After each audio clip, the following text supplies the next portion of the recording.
Tom Nook, everyone's favorite cute little bloodthirsty capitalist. Sometimes he's a ruthless loan shark that degrades his employees, and other times he's a civil servant that's an all-around stand-up guy. Today, we're gonna look at Tom Nook's character in every Animal Crossing game and rank him from worthless to elite. Starting with the series' Western debut, this little bastard on the train won't stop yapping at us, but he calls his mysterious friend and tries to get us set up with a place to stay in this brand new town. That little buddy of his just so happens to be Tom Nook. Right when you leave the train station, he introduces himself as the town store runner. Oh, so he's a hard-working, super personable guy. I like him. Never mind then, that's a pretty big move. But he's still the only one that wants to quote-unquote help us in this new town, and shows us to a house we can live in.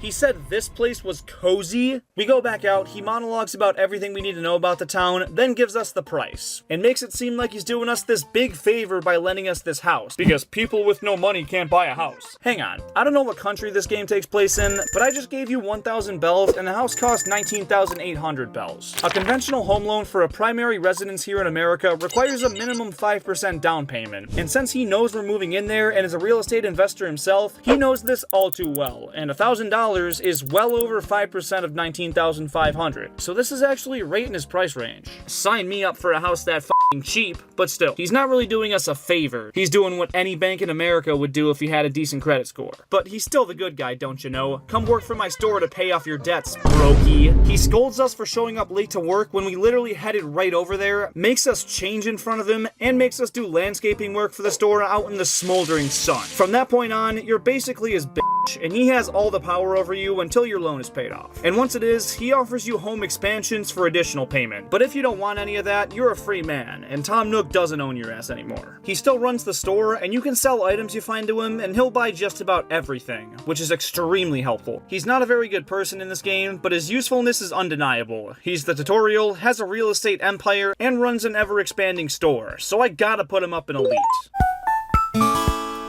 This game gives Tom Nook way more backstory than we ever needed, in an attempt to humanize this rather cold character. It's not a story-driven game, and there's no cutscenes or anything to actually show us, but Sable tells us these stories of her youth, and a lot of them involve Tom Nook. Apparently, they were really close when they were younger, and they kinda grew up together. But when they got older, Tom Nook moved to the city to pursue his dreams, and failed catastrophically. He was wronged by a bad business partner, and lost pretty much everything. A once lively, naive, and ambitious young raccoon was hardened by the harsh realities of a corporate city life. So he moved back to his hometown, tail between his legs, and felt like a complete failure, and it took a long time for him to crawl out of this depression. But as we can see by his role in this game, he very much did, and is now a successful businessman who took two smaller Tanukis under his wing as apprentices to help them avoid the failures he endured in his life. This game really makes you understand this character, and it makes him a lot easier to root for. This is Tom Nook's most sympathetic role. It's just too bad you only see it through these super obscure dialogues with Sable. But still, he's just as important as he was last time, and with all the added lore, he's going right back up there in elite.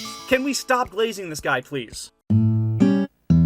This game has a bigger focus on city life than the previous games, and given all his traumas laid out in the last game, that's not something Tom Nook wants to take much part in. So despite the huge focus on this main street and city-like area, Tom Nook's store remains in the rural part of town, staying true to his established character, but also making him feel a lot more disconnected from everything else that's going on in the game. He still runs his shop and hires us as an employee, but not being involved in the main gimmick of the game makes me have to lower him to just kinda important.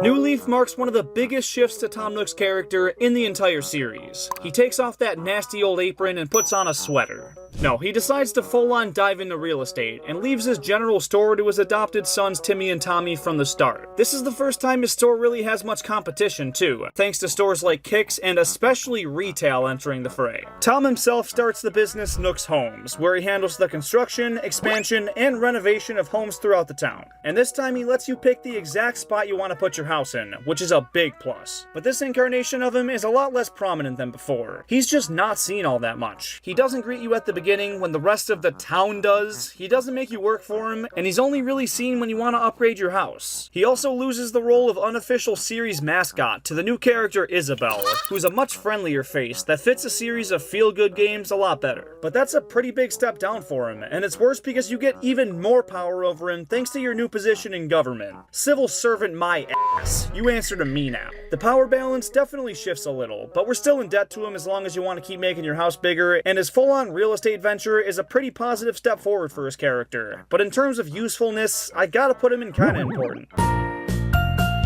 In the first of the Animal Crossing spin-offs, they fully flesh out Tom Nook's venture into real estate and build a whole game around it. He runs Nook's homes once again, but apparently it's expanding like crazy, because now he's got this big team helping him and also focuses on interior design to make all the villagers' dream homes a reality. He's mostly hands-off though. He greets you at the beginning and plays a decent-sized role periodically, but as a member of the team, you're mostly working with Lottie, Digby, and Lyle. Tom Nook is up in the office doing paperwork and looking for clients, which makes his role a vital one, especially because we're still technically his employee, but it doesn't feel like it did in those first couple games. Maybe that's just because he's a little more mellowed out and friendly, and less of an intimidating, kinda rude character, but I don't know. He's more successful than we've ever really seen him, even if he's less involved directly with the player, so I'm still gonna give him an elite.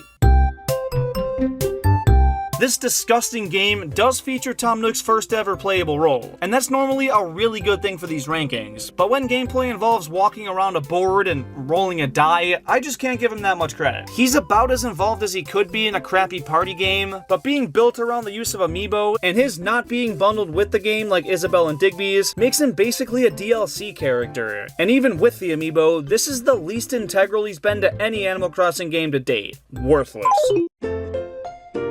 In the weird mobile version of Animal Crossing, Isabel solidifies her role as Tom Nook's replacement, being the one that greets us when we show up, giving us the tutorial, and being an integral part of the camp throughout the game. You want to know what Tom Nook does? Well, since the store OK Motors covers all your RV needs, he has no role whatsoever, only making a small cameo when you buy his chair, have Cyrus craft it, and set it out for him to chill on. Yeah, he just lies there sleeping, and even when you do talk to him, he doesn't have any objectives or even hints for you. He's more worthless than he was even in that last game, so Animal Crossing New Horizons finally shows us why Tom Nook had his little hiatus there. He was working on all of this, the Deserted Island Getaway Package. Nook Inc. has grown tremendously since we've last seen it. They've got their own phones, his own frickin' airline with a Nook Miles system, and these new island vacation packages. This dude's getting into every industry, and it's booming for him. The kids run the general store, and he's the head of island management and development, basically second in command behind the player, which is a big step up from his role in New Leaf. The only real downside is that with this new crafting system, the player's less reliant on his shop for essential products and tools, so he's definitely losing some profits there, but I don't care. This dude's expanding his empire like a madman, and has a more prominent role than Isabel again, so I have no problem giving him one final elite tier. And there you have it. Real quick, if you take your Nintendo Switch on the go a lot and wish it was easier to lug around, you gotta ditch that clunky old dock. It's bulky, flimsy, and really doesn't have a good reason to be. And Accelerate Gaming's portable dock is the solution you've been waiting for. It cuts the unnecessary plastic of Nintendo's and gives you a sleek, durable, and very portable alternative. And it's only $20, so if you want to enhance your Switch setup and support this channel, go grab one now and use code JeremyK to get an additional 10% off your order. There's a very limited amount of uses on that, so redeem it while you can. And if you disagree with me on any of the rankings in this video, leave your takes down in the comments.